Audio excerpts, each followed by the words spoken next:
बसणार टायर इथं बसणार टायर मागे पुढे इकडे करता येणार पिकानुसार आपल्याला हे असं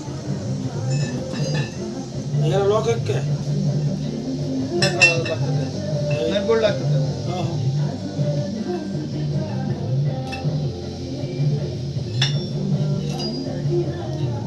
टायर म्हणून झाली तुम्ही याच्यामध्ये कसं आहे माहिती आहे का हे इम्पोर्ट क्वालिटी म्हटलं याचं जे रबर आहे की नाही हे टोटल व्हर्जिन असतं याच्यामध्ये काहीच मिक्स होत नाही का कस्टम क्लिअर त्याशिवाय तुम्ही समजू शकता बॉर्डर एवढी सुपर नाही लागणार आणि हे आपलं इंडियन म्हटलं याच्यामध्ये अर्धे लेअर मिक्स आहे मी याच्या क्वालिटीमध्ये समजून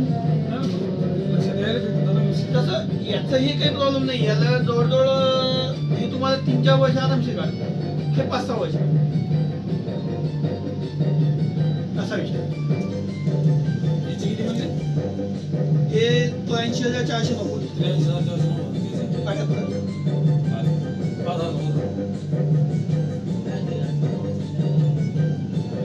ॲव्हरेज मध्ये काय फरक पडणार का हा म्हणजे काय कमी येणार थोडं ॲव्हरेज कमी देईल काम जास्त करेल ते मोठा असल्यावर आता तुमचं ट्रॅक्टर समजा 20च्या स्पीड झालं नाही तुमचं ट्रॅक्टर डायरेक्ट 25-30च्या स्पीड झालं ट्रॅक्टर कोणता आहे VST हा तर VST 30च्या स्पीडला चालू शकते आणि बाकी कुठलेही ट्रॅक्टर असले 40च्या स्पीडला चालतात सेम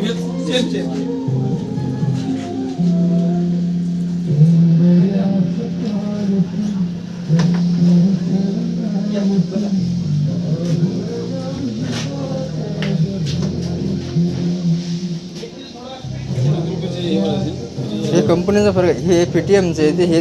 जिओचं आहे ते जिओ कंपनी आहे त्यांना इंडियातलीच नव्हतं आपल्या ते बाहेरून आलेले हे बाहेर चायनाचं इम्पोर्ट मॉडेल आहे चायनाचं याची क्वालिटी वगैरे राहते